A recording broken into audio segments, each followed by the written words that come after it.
Republican leaders have repeatedly incited their base to spew fallacies or commit felonies.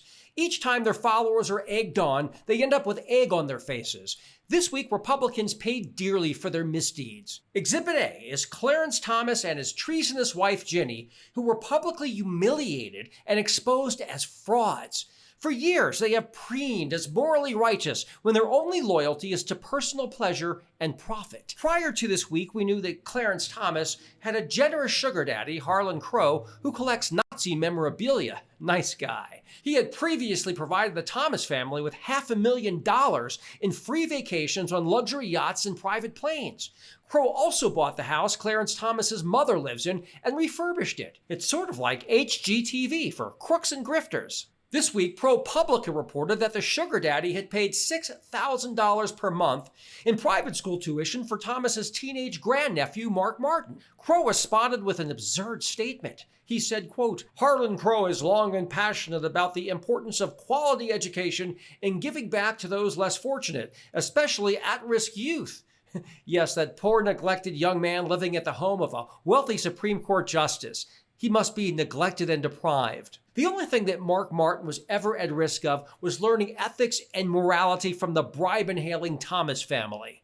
If that weren't bad enough, we learned that right-wing activist Leonard Leo funneled at least $25,000 in clandestine payments to Ginny Thomas a decade ago. He knew that his payments were wrong, so Leo instructed, quote, "no mention of Ginny" on the hidden documents. The same year this obvious bribe occurred, the Judicial Education Project, the nonprofit Leo used to funnel the money to Ginny Thomas, filed a brief to the Supreme Court in a key voting rights case.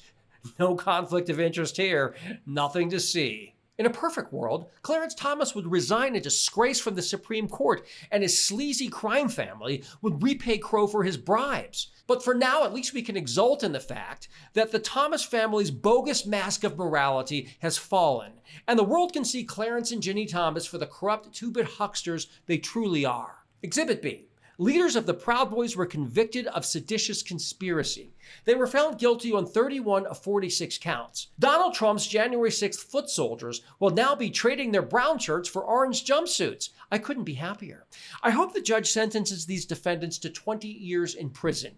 He should show the same mercy the Proud Boys offered police officers defending the Capitol on January 6th. Maximum prison sentences will give them plenty of time to stand back and stand by in their prison cells. Attorney General Merrick Garland reminded Americans that his January 6th criminal investigations have netted more than 600 convictions. Of course, the Justice Department's work will not be complete until Donald Trump and his inner cabal of coup plotters is behind bars. Exhibit C. In Arizona, the lying lawyers for failed gubernatorial candidate Kari Lake were sanctioned. Arizona Supreme Court fined Lake's attorneys $2,000 for making, quote, false factual statements to the court. A more appropriate penalty would have been $20,000 and disbarment. But at the very least, the truth was put on trial and it won.